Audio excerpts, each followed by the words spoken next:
Hi, I'm Sean Kokoska, co-founder of MAPS Business Training.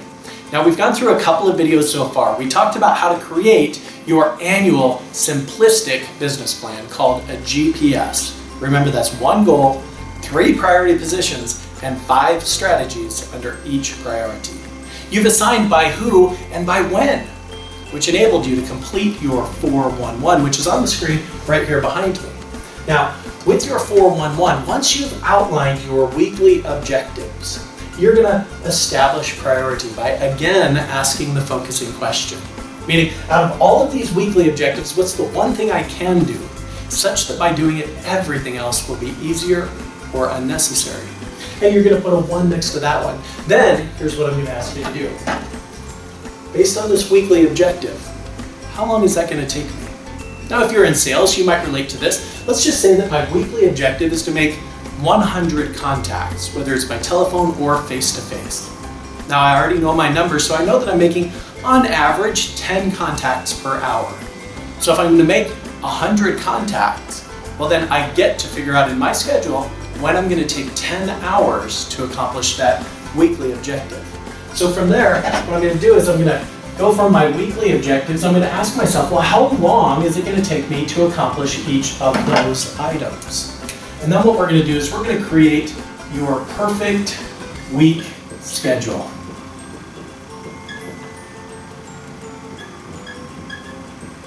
So essentially it's just a simple calendar every day of the week, and we outline it in 30-minute increments. So if this is 8 a.m., 8:30, 9 o'clock, 9:30, and 10 o'clock.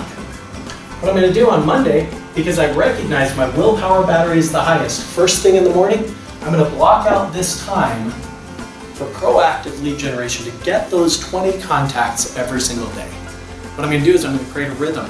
And most importantly, I'm going to form a habit. Because F.M. Alexander said, people do not decide their future, they decide their habits. And their habits decide their future. And you've read the one thing, so you recognize that it takes 66 days on average to form a habit. And again, when you put your schedule together, then it's no longer about the 50 things you could be doing right now. It's really about just one thing.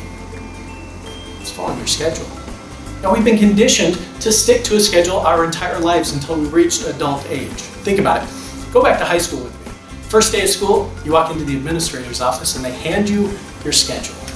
You know you need to be in room 1A by 8 a.m. before the bell rings. Otherwise, you could be marked tardy. It could affect your grade. And you're going to sit there and you're going to study that subject for 55 minutes. At 8:55, the bell rings. You got a couple of minutes to collect your things because you got to be down the hall in room 4F by 9 a.m.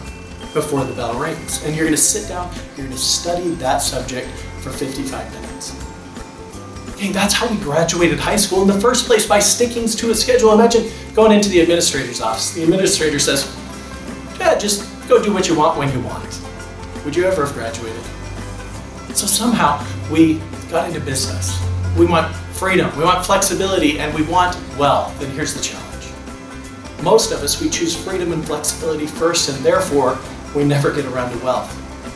What I'm encouraging you to do is to choose discipline first. And I know it doesn't sound right, yet discipline creates freedom, also creates wealth. All right, so now let's go bigger picture. As it relates to you and your time, you do recognize that our consulting, our coaching, well, it's in place to really increase the value of your time currency.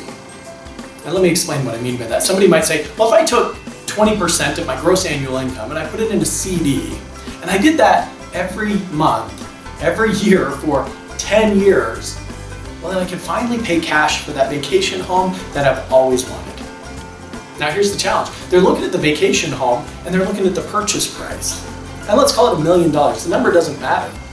Yet, rather than looking at $1 million purchase price, what if they looked at it as though that vacation home, well, it cost them 10 years. 10 years of their life in order to purchase that. And what if they could reduce the time? What if they could not buy that vacation home for 10 years, yet let's reduce the purchase price? What if you could buy it for 3 years or 5 years? Would you be interested? Well, that's what this methodology allows you to do. So you go from GPS to the creation of your 411. From the creation of your 411 to the creation of your time block schedules. Now, I'm going to take a step back, and I want to just encourage you. As you build out your schedule, I want you to have an annual calendar as well, where you're plugging in the events that you're going to attend to improve yourself. Remember that your business grows to the extent that you grow. So what events are you going to go to? And plug those in first. And you might push back and say, well, my family's so important to me. I want to put my family events, I want to put my vacations first. And that's great, and I agree with that, yet here's the point. If there's an event that you want to attend, and let's say there's 5,000 people there, they're not going to move the event because of your family vacation. So plug in your events first. Then it's time to plug in your family time, your relaxation time, your vacation time. See, people who achieve extraordinary success, well, they plan that far in advance. They block the time in their calendar. Heck, they know they can afford it, so they just block the time in their calendar. The next thing I'd encourage you to do when you build your schedule is to plug in your one thing time next. Meaning, these are the 20% activities. These are the activities that are dollar productive. They're going to move the needle for you. They're going to move the needle for your organization. And then finally, I want you to plug in your planning time. In essence, give yourself time to line up your dominoes so that when you get into the office Monday morning, you do one thing, the right thing, and many other dominoes topple because you're focused on the right thing in the moment. So, go to our website, mapsbusinesstraining.com. We'd love to help you build out these tools and gain the clarity that you so deserve. You can simply click on the free business assessment. You'll rate yourself and your business on 10 points of business as well as personal development. We're going to identify some gaps and we're going to focus on the plan to move you forward. So, until we talk again next time, I'm Sean Kokoska. I want you to be on purpose, be powerful, and be productive.